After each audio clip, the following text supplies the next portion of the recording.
크리스마스 만찬 모파상. 크리스마스 만찬.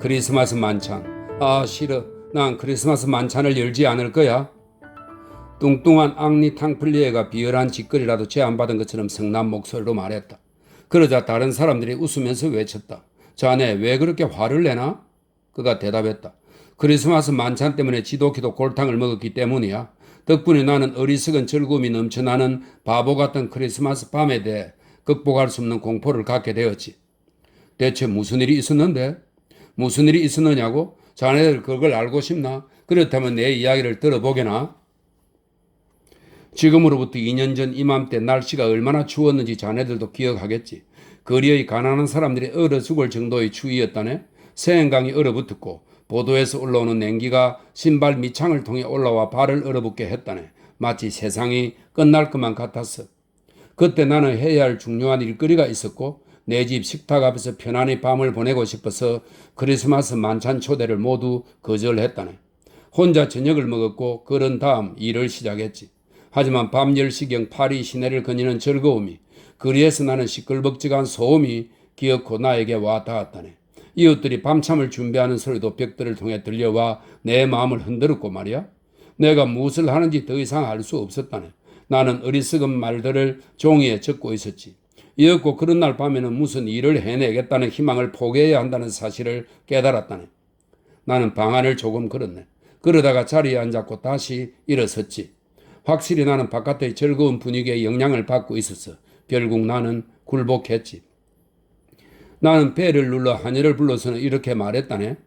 앙젤, 가서 밤참 2인분을 사다 줘요. 굴, 차가운 자고새 고기, 가재 요리, 햄, 케이크를요.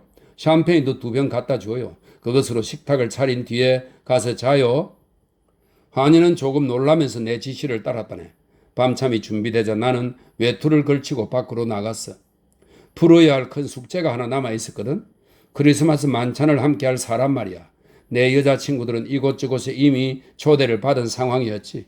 그들 중 한 명과 함께 만찬을 들려면 진작 약속을 해야 했어. 이왕 이렇게 된 김에 선행을 베풀자는데 생각이 미쳤다네. 나는 속으로 생각했어. 파리에는 시간은 있지만 크리스마스 만찬을 들지 못하는 가난하고 예쁜 아가씨들이 차고 넘치지. 그 아가씨들이 후한 남자를 찾아 거리를 헤매고 있어.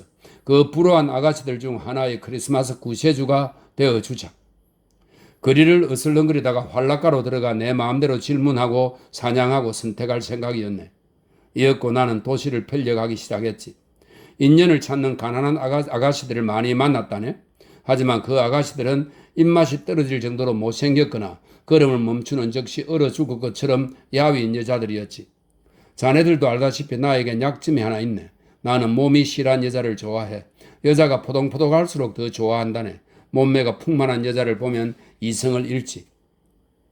갑자기 바리에테 극장 맞은편에서 내 마음에 드는 윤곽 하나가 눈에 들어왔다네. 머리, 앞모습, 불룩한 가슴이 매우 아름다웠고 엉덩이는 놀라울 정도였다네. 배는 마치 거위처럼 기름지고 말이야. 그 모습을 본 나는 전율을 느끼며 이렇게 중얼거렸다네. 제기랄 아름다운 아가씨야. 하지만 밝혀내야 할 것이 하나 남아 있었어. 바로 얼굴이지. 하기야 얼굴은 디저트지. 그 외의 것들이 주 요리이고 말이야. 나는 걸음을 재촉해 방황하는 그 여자에게 다가갔지. 그리고 가스등 불빛 아래에서 몸을 획 돌렸다네. 그 여자의 얼굴은 아름다웠다네. 매우 젊고 머리카락이 갈색이고 커다란 검은 눈을 갖고 있었지. 나는 크리스마스 만찬을 함께 하자고 제안했고 그녀는 망설이지 않고 그 제안을 받아들였네. 15분 뒤 우리는 내 아파트 안 식탁 앞에 자리를 잡고 앉아 있었지. 그녀는 안으로 들어오면서 이렇게 말했네. 아, 여기 아주 좋네요. 그리고 몹시 추운 날 밤에 훌륭한 식탁과 숙소를 갖게 되어 눈에 띄게 만족한 표정으로 주변을 둘러보더군. 그녀는 멋졌고 너무나 예뻐서 깜짝 놀랄 정도였고 심장이 황홀해질 정도로 풍만한 몸매를 가지고 있었다네. 그녀는 모자와 외투를 벗고 의자에 앉아 밤참을 먹기 시작했네. 하지만 표정은 그리 활기차 보이지 않더군. 조금 창백한 그녀의 얼굴이 감춰둔 슬픔에 고통받는 것처럼 이따금씩 동요했다네. 나는 그녀에게 물었네. 무슨 걱정거리라도 있어요? 그녀가 대답했다네. 아, 괜찮아요. 전부 잊어버리죠 뭐. 그리고 그녀는 술을 마시기 시작했네. 샴페인 잔을 단숨에 비우더니 다시 채우고 쉬지도 않고 또 한 번 비웠어. 얼마 지나지 않아 그녀의 얼굴이 조금 붉어졌고 그녀는 웃기 시작했다네. 그녀의 입술에 입을 맞출 때 이미 그녀가 매우 마음에 들었다네. 그녀가 거리의 다른 여자들처럼 바보도 아니고 저속하지도 않고 천박하지도 않다는 것을 알 수 있었어. 나는 그녀가 살아온 이야기를 자세히 물었지. 그러자 그녀가 대답했네. 이 봐요. 그건 당신과 상관없는 일이잖아요. 맙소사. 그리고 1시간 뒤 마침내 잠자리에 들 순간이 되었고 난로 앞에 차렸던 식탁을 내가 치우는 동안 그녀는 재빨리 옷을 벗고 이불 속으로 미끄러져 들어갔다네. 이웃들이 미치광이처럼 웃고 노래하며 지독히도 소란을 피우고 있었네. 나는 속으로 이렇게 생각했지. 이 예쁜 아가씨를 찾아서 데려온 건 정말 잘한 일이야. 이런 상황에선 어차피 일을 할 수 없었을 거야. 바로 그때 깊은 신음소리가 나서 나는 뒤를 돌아봤다네. 내가 물었지. 당신 왜 그래요? 그녀는 대답하지 않았네. 끔찍한 고통에 시달리기라도 하듯 고통스러운 한숨 소리를 계속 토해낼 뿐이었어. 내가 물었네. 몸이 불편해요? 그때 그녀가 갑자기 찢어질 듯한 비명을 질렀다네. 나는 손에 초를 들고 달려갔지. 그녀는 고통으로 얼굴을 일그러뜨린 채 숨을 헐떡이며 빈사자의 거친 숨결 같고 심장이 멎을 것 같은 희미한 신음을 목구멍 깊숙한 곳에서 뽑아내며 손을 쥐어짜고 있었어. 나는 어쩔 줄 몰라 하며 물었다네. 도대체 무슨 일이요? 나에게 말해봐요. 무슨 일이냐고요? 하지만 그녀는 대답하지 않고 울부짖기 시작했어. 이웃들이 내 집에서 무슨 일이 일어나고 있다는 것을 눈치채고 조용해지더니 귀를 기울였다네. 나는 되풀이해 물었네. 어디가 아픈 거요? 말해봐요. 어디가 아파요? 그러자 그녀가 더듬더듬 대답했네. 배가 아파요. 나는 그녀가 덮고 있는 이불을 단숨에 젖혔다네. 그리고 이불 밑을 보았지. 그녀는 아기를 낳았던 거네. 친구들. 나는 깜짝 놀라 분별을 잃었고 벽으로 돌진해 고래고래 소리를 지르며 온 힘을 다해 벽을 주먹으로 쾅쾅 두드렸다네. 도와주세요. 도와주세요. 그러자 문이 열리더니 사람들이 집 안으로 뛰어들어왔네. 예복 차림의 남자들, 가슴이 파인 드레스를 입은 여자들, 어릿광대들, 특히 사람들, 근위 기병들이었지. 나는 그 난데없는 침입에 너무나 어리 빠진 나머지 내가 처한 상황을 설명조차 할 수 없었다네. 그들 역시 무언가 사고가 아무도 범죄가 일어났다고 생각해 일단 내 집 안으로 들어왔지만 대관절 무슨 일인지 파악하지 못하고 있었지. 마침내 내가 말했다네. 그게 이 여자분이 출산을 했습니다.